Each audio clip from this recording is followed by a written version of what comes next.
Hey, what is going on, everybody? Welcome into the latest video for my channel. It's been a few weeks since I did that trade video, and I figured the next video I should do is the franchise tag prediction video for you guys.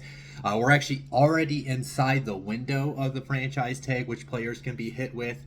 That started on February 21st, and that teams have a deadline until March 7th for them to put a tag on a player.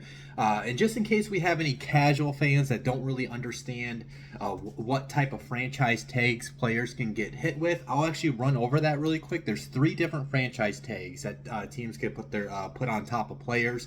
The first one is the exclusive franchise tag. And if they do that, teams must offer the selected player a 1-year contract, no less than either the average of the top 5 salaries at that player's position based on April of the current year, which we won't know that amount until here in a couple months at the end of the restricted free agent period, or 120% of the player's previous year's salary, whichever is greater. Now, the exclusive tag is pretty rare. Only since 2012, only 4 players have gotten this tag, which was Drew Brees back in 2012, Von Miller in 2016, and the last time that players have been hit with the exclusive tag was back in 2017 when Kirk Cousins and Le'Veon Bell both got that. Now, the other type of tag, which is the one that most players end up getting, it's going to be the non-exclusive tag. Now, what that means is teams must offer the selected player a 1-year contract no less than the average of the top 5 cap hits of that player's positions, or 120% of the player's previous year's salary, whichever is greater. Now, additionally, each tag comes with different bargaining agreements and guaranteed assets for both the player and the team. So what that means, an exclusive tag gives the exclusive negotiating rights. So if a player rejects the team's offer, they are unable to sign with another team for the entire season. Now, as far as the non-exclusive tags, players are able to talk with other teams, and if they receive an offer, their current team has an opportunity to match that offer. Now, if a non-exclusive player does accept a different offer from another team and their team decides they don't want to match that offer, they are entitled to receive 2 first-round picks back to them, which is why you don't really see non-exclusive players sign with other teams, because not only the other team is going to have to not only pay that player at least that franchise tag amount or whatever they agree in contract negotiations, but they're also going to have to give up 2 first-round picks for that player. Now, the last type of tag that teams get hit with players with is the transition tag. So instead of top 5, transition tags are used for the average of the top 10 highest players at a position, and they don't provide any guaranteed compensation clause. So what that means is teams are not given no promise of an asset at the end of the deal. So if this player that's on a transition tag takes an offer from an opposite team, they don't get any draft picks for them. So if you do see a player get hit with a transition tag, that kind of means that they're open to, like, hey, we want to keep you, but there's a better offer out there for you that we're not willing to match. We're okay with losing you and not getting any first round picks back. So yeah, and then as far as if a player does get a hit with a franchise tag, they have the deadline to get to a full year, a full like contract extension type of deal. They have until July 15th at 4 p.m. Eastern. If they cannot get to an agreement on a long-term extension, that's the deadline is over. They can't agree on it anytime in August or throughout the NFL season, and they have to wait till 2024 to renegotiate a potential long-term deal. So, with that being said, guys, I'm going to quickly go over some names, 8 players that I think we could see get hit with the franchise tag between now and March 7th. Now, last year, there were 8 players that got hit with the franchise tag. And there's one name that already pretty much that's been reported he's expected to do it, so I'm not going to have him on my list. It was Daron Payne, the Washington Commanders defensive tackle. It is reported that he's already expected to be hit with the tag. It's not official yet, but even though it's not official, I didn't want to put him on the list since it's pretty much been reported out there. Now, if he gets hit with that non-exclusive amount, the Commanders are expected to pay him a little over $18.9 million next season. With that being said, let's go ahead and dive right into this. The number one name on the list, it's pretty easy, guys. We all kind of know who would be hit with the tag if they can't come up with a deal. It's going to be Lamar Jackson. Lamar Jackson, if he gets hit with the non-exclusive tag, the team would only pay him a little over $13.4 million. Now, obviously, that's a bargain for Lamar Jackson. So that's why most people are expecting, if it comes down to the Ravens and Jackson not being able to come to a deal, that they're probably going to have to put the exclusive tag on him because, like I mentioned, if he hits with the non-exclusive tag, a team only has to give up 2 first-round picks for them, which is probably the expectation where if Lamar Jackson would get traded, that's just the bare minimum that teams are going to give up for him. So they're likely going to hit him with the exclusive tag, like I mentioned. And I do apologize. My dog Titan decided he was going to sneeze in the middle of my video today, so I apologize for the background noise right there. But with that being said, the exclusive tag, the people are predicting that to be over $45 million. So obviously Lamar Jackson wants the highest paid quarterback contract. He wants some fully guaranteed money based on reports that are going on right now. So I definitely expect where if it comes down to the Ravens not able to get a deal done with him by March 7th, I think they're going to slap the exclusive tag on him, and then he either has to sign a long-term deal with him, or they're going to be paying him for one season of $45 million plus. The next name on it, I'm going with Orlando Brown, the Chiefs left tackle. Now, normally the non-exclusive tag is going to be $18.244 million. But Orlando Brown was hit with the franchise tag last year, so that actually helps increases his amount because, like I mentioned, it's either that the top 5 of the cap hits or it's 120% greater than what he got paid last year. So since it was placed on him in 2022, the expectation is if they do have to put the tag on him again, they're going to be paying him around $20 million this year. We saw him help shut down that vaunted Philadelphia Eagles pass rush in the Super Bowl. So he put a cherry on top for him to go get that long-term deal from Kansas City. You know, they gave up those, like, what I want to say a first-round pick plus more. I don't have that in my notes, but they gave up quite a bit of draft capital to acquire Brown from the Ravens a couple of seasons ago. So you know eventually they're going to want to get to a long-term deal and have him be the blindside protection for Patrick Mahomes.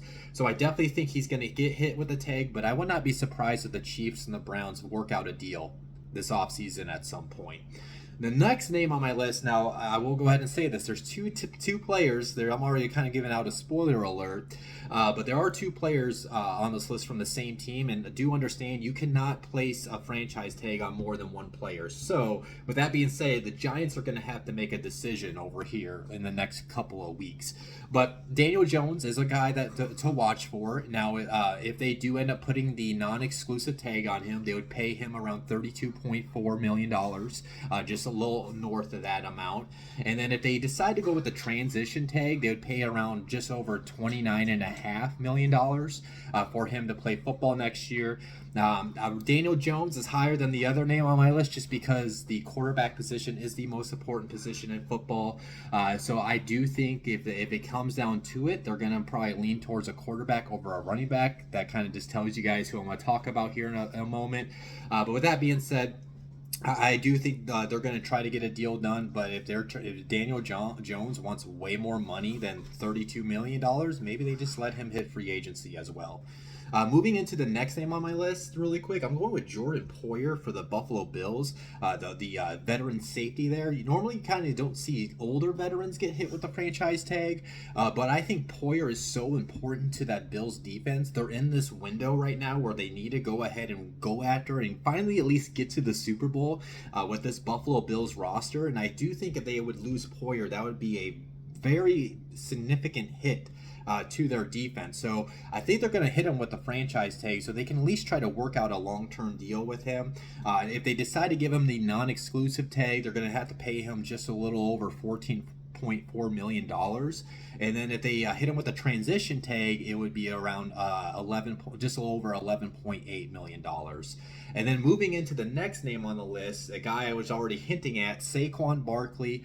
Obviously, like I said, the Giants have got to figure it out. If they can they reach to a long-term deal between Daniel Jones or Saquon Barkley. If they're able to get a long-term deal between one of those two, then they can at least place the franchise tag on the other player.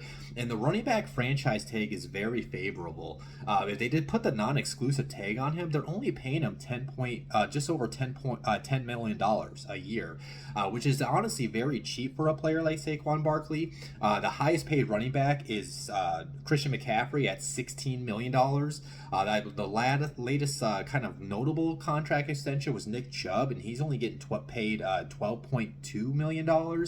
So if you can get Saquon Barkley for less than $12 million, I think that's a major win. So that's why I could see the Giants trying to work out this deal with Jones over these next couple of weeks and then hit the franchise tag on Barkley. And then if they wanted to hit him with the transition tag, they're only going to have to pay just over $8.4 million for Barkley. And those numbers I just went over, you can apply to the next name on the list. My number 6 player on the list, I'm going with Josh Jacobs with the Raiders. Obviously, we saw how important he was for that offense for the past season. And then with them moving on from Derek Carr, whoever they place in there, whether it's Aaron Rodgers or a rookie quarterback, they're going to want that run game, especially with Josh McDaniels coming from that New England offense, where they do like to lean into the run and then play off that with the play action. With that being said, again, the non-exclusive amount for running backs is very cheap. It's only over $10 million, and then the transition tag is just over $8.4 million. Number 7 on my list, I'm going with Jonathan Jones, the cornerback for New England. Obviously, this one's kind of tricky for me because we've all seen Bill Belichick not be willing to pay players no matter how good they are. But I think Jonathan Jones is an important piece to that New England defense, especially since they do have Mac Jones on that rookie contract. So they do have the exclusive ability to pay others on the roster and not have to worry about overpaying for their quarterback at the time. So with that being said, though, if they do decide to put a non-exclusive tag on Jonathan Jones, it's going to cost them just over $18.1 million and then as far as the transition tag, if they decide to go that route, it would be more. It's 15.79, more like kind of like $15.8 million. So yeah, I mean it's a lot of money for a cornerback, but I mean you do have to consider it's probably the third or fourth most important position on a football team. My last one, which is a name that we would never thought a year ago that he would be a guy that teams would want to consider putting the franchise tag on, but he was so important for the Jacksonville Jaguars offense and Trevor Lawrence this past year. It's going to be Evan Ingram.